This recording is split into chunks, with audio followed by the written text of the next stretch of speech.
आज का electrician trade का पहला सवाल आप सभी के सामने है, जिसमें पूछा जा रहा है कि किस घटक का रिएक्टेंस आवृत्ति के बढ़ने पर घटता है। ए ऑप्शन दिया गया है प्रेरकत्व, जो कि आपका पहला ही ऑप्शन गलत हो जाता है, क्योंकि प्रेरकत्व जो आपका दिया गया है ए ऑप्शन वो गलत हम इसलिए कह रहे हैं क्योंकि एक्सेल बराबर आपका होता है 2πfl होता है, जहां कहने का मतलब ये है कि रिएक्टेंस आवृत्ति के बढ़ने पर ये घटता है। ऐसा कहना है गलत इसलिए है क्योंकि एक्सेल बराबर 2πfl है जिसमें बढ़ता है, ध्यान रखिएगा। और प्रतिरोध भी कहना गलत हो जाएगा, क्योंकि साथियों प्रतिरोध जो है आपका यदि आर जो है आवृत्ति पर निर्भर करे तो ये आपका कहना बिल्कुल गलत है, क्योंकि आर आवृत्ति पर निर्भर ही नहीं करता है। और यहाँ पे सी ऑप्शन संधारित्र दिया गया है तो ये आपका बिल्कुल सही है, क्योंकि यहाँ पे एक्सी बराबर क्या होता है, एक्सी बराबर होता है 1/2πfc। तो यहाँ पर यदि आप फ्रीक्वेंसी बढ़ाते हैं तो इसके बढ़ाने पर एक्सी जो होता है वो घटता है। और वही क्वेश्चन में पूछा जा रहा है कि किसी घटक का रिएक्टेंस आवृत्ति के बढ़ने पर घटता है, तो ये आपका संधारित्र का घटता है। ये आपका सी ऑप्शन सही हो जाएगा। और यहाँ पे डी ऑप्शन दिया गया कोई नहीं, तो ये तो आपका वैसे ही गलत हो जाएगा। सही ऑप्शन केवल होगा ऑप्शन सी, करेक्ट आंसर। आगे देखिए, अगले क्वेश्चन में पूछा जा रहा है कि जब एक्सएल बराबर एक्सी हो तो सर्किट की कुल रिएक्टेंस क्या होगी। वेरी वेरी इंपॉर्टेंट क्वेश्चन है। तो इस समय शून्य हो जाएगी। शून्य इसलिए हो जाएगी साथियों क्योंकि एक्सएल यहाँ पे पूछा जा रहा है कि एक्सएल बराबर एक्सी हो, तो यहाँ पर ध्यान रखिएगा एक्सएल बराबर जब एक्सी होगा तो आपको शून्य देखने को मिलेगा, क्योंकि नेट जो रिएक्टेंस होगा वो शून्य होगा। सर्किट में केवल आर प्रभावी रहता है, ये ध्यान रखिएगा। तो ये आपका शून्य हो जाएगा, ऑप्शन बी आपका करेक्ट आंसर हो जाएगा। और यहाँ पे अनंत दिया गया है तो ये तो आपका गलत है। और यहाँ पे अधिकतम दिया गया तो ये तो आपका आधा अधूरा है। और यहाँ पे डी ऑप्शन दिया गया केवल एक्सएल, तो ये भी आपका गलत है, ध्यान रखिएगा। ये आपका गलत है। सही ऑप्शन जो होगा केवल ऑप्शन बी होगा, क्वेश्चन के अनुसार करेक्ट आंसर। आगे देखते हैं, अगले क्वेश्चन में पूछा जा रहा है एसी की तात्कालिक मान का सूत्र क्या है। ये क्वेश्चन काफी इंपॉर्टेंट है और कई बार एग्जाम में पूछा भी गया है। तो इसका होता है आई बराबर होता है एम साइन थीटा।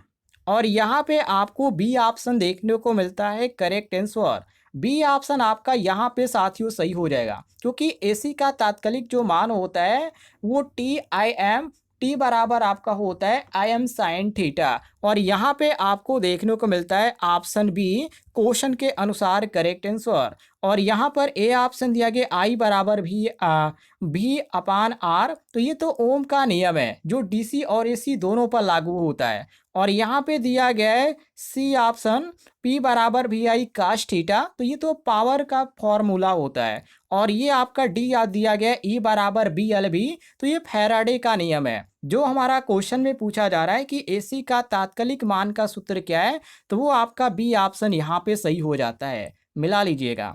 आगे देखते हैं, आगे क्वेश्चन में पूछा जा रहा है कि एसी सर्किट में फेज शिफ्ट किस कारण होता है। वेरी वेरी इंपॉर्टेंट क्वेश्चन है। तो इसमें प्रेरकत्व होता है और संधारित्र होता है, इन्हीं के कारण होता है।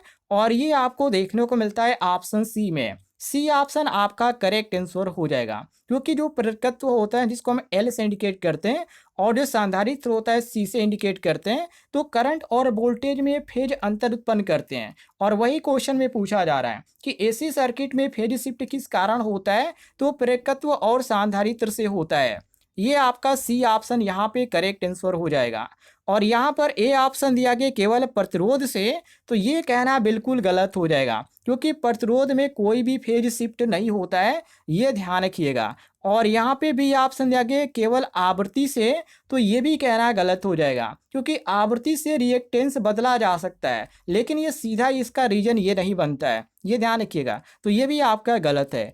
और डी ऑप्शन दिया गया शक्ति गुणांक से, तो ये तो कहना ही गलत है, क्योंकि शक्ति गुणांक फेज का परिणाम होता है, यहाँ पे कोई इसका कारण नहीं होता है, तो ये भी आपका गलत है। सही ऑप्शन आपका होगा ऑप्शन सी, क्वेश्चन के अनुसार करेक्ट आंसर। आगे बढ़ते हैं, आगे क्वेश्चन में पूछा जा रहा है 50 हर्ट्ज को एसी आपूर्ति में ध्रुवता कितनी बार बदलती है। वेरी वेरी इंपॉर्टेंट क्वेश्चन है। तो ये 100 बार प्रति सेकेंड में बदलती है। ऑप्शन सी आपका सही हो जाएगा। अब ये आप कैसे समझेंगे, तो देखिए एक चक्कर में ध्रुवता कितनी बार बदलती है, तो 2 बार बदलती है। और कितने में पूछा गया है, तो 50 हर्ट्ज की एसी आपूर्ति में ध्रुवता कितनी बार बदलेगी, ये यहाँ पे पूछा जा रहा है। तो 50 गुणे आप यहाँ पे क्या कर दीजिए, 50 गुणे आप 2 कर देंगे तो आपको 100 यहाँ पे आंसर मिल जाएगा, मतलब कि 100 बार प्रति सेकेंड। ऑप्शन आपका सी करेक्ट आंसर हो जाएगा। क्लियर है, समझ में आया होगा। आगे देखते हैं। यदि आपको जानकारी पसंद आ रही होगी तो वीडियो पर लाइक कीजिएगा और इस वीडियो के नीचे आपको एक बटन दिख रहा होगा सब्सक्राइब वाला, उससे जरूर दबाइएगा। आगे देखिए अगले क्वेश्चन में। आगे क्वेश्चन में पूछा जा रहा है एसी पावर फैक्टर को सुधारने के लिए सामान्यतः क्या जोड़ा जाता है। जैसे कि ए ऑप्शन दिया गया प्रेरकत्व, तो यहाँ पर आपका जो ए ऑप्शन दिया गया प्रेरकत्व, जिसको हम इंडक्टर बोलते हैं, यही आपका गलत हो जाएगा, क्योंकि साथियों ये जो आपका पावर फैक्टर है ये इसको खराब कर देता है। तो यहाँ पर प्रेरकत्व का हम इसको उपयोग नहीं कर सकते हैं, क्योंकि पावर फैक्टर को सुधारने के लिए बात किया जा रहा है, ध्यान रखिएगा। तो इसका हम उपयोग नहीं करेंगे सुधारने के लिए यहाँ पर नहीं, बल्कि यहाँ पे इससे आप उपयोग करेंगे तो और यहाँ पे खराबी होगा। तो ये आपका पहला ही ऑप्शन गलत है। और भी ऑप्शन दिया गया प्रतिरोध, तो ये आपका बिल्कुल सही हो जाएगा। सही यहाँ पर मैं इसलिए कहेंगे क्योंकि साथियों ये जो आपका प्रतिरोध है, ये भी प्रतिरोध यहाँ पे गलत हो जाएगा, क्योंकि प्रतिरोध का इससे का कोई भी यहाँ पे उपयोग ही नहीं है। एसी पावर फैक्टर में पूछा जा रहा है तो इसमें प्रतिरोध का भी कोई काम नहीं है। और सी ऑप्शन दिया गया संधारित्र, तो ये आपका सी ऑप्शन सही हो जाएगा, क्योंकि इंडक्टिव जो आपका लोड होता है, ध्यान से क्वेश्चन को देखिए। एसी पावर फैक्टर में पूछा जा रहा है कि सुधारने के लिए सामान्यतः क्या जोड़ा जाता है, तो संधारित्र आपका सही हो जाएगा, क्योंकि जो इंडक्टिव लोड होता है वो आपका जो पावर फैक्टर है ये घटाने का कारण होता है, तो इसे सुधारने के लिए हम कैपेसिटर जोड़ते हैं, और वही आपका सी ऑप्शन कैपेसिटर संधारित्र लिखा गया है, तो सी ऑप्शन आपका सही हो जाएगा। और डी ऑप्शन यहाँ पे डायोड है, तो डायोड केवल रेक्टिफिकेशन के काम में आता है, सुधारने के काम में नहीं आता है, तो डायोड भी आपका गलत हो जाएगा। सही ऑप्शन आपका सी होगा, क्वेश्चन के अनुसार करेक्ट आंसर। आगे देखते हैं। आगे क्वेश्चन में क्या पूछा जा रहा है, यहाँ पे पूछा जा रहा है शुद्ध प्रेरक सर्किट में पावर फैक्टर कितना होता है। तो इसको शायद मैंने आपको बता दिया है पहले ही, इसमें जो इसका मान होता है वो शून्य होता है। ऑप्शन आपका बी करेक्ट आंसर हो जाएगा, क्योंकि शुद्ध जो आपका एल और जो सी होता है सर्किट में, वो वास्तविक शक्ति उसका शून्य होता है, पावर फैक्टर आपका शून्य होता है, ये भी ध्यान रखिएगा। तो आपका यहाँ पे बी ऑप्शन करेक्ट आंसर हो जाएगा। आगे बढ़ते हैं।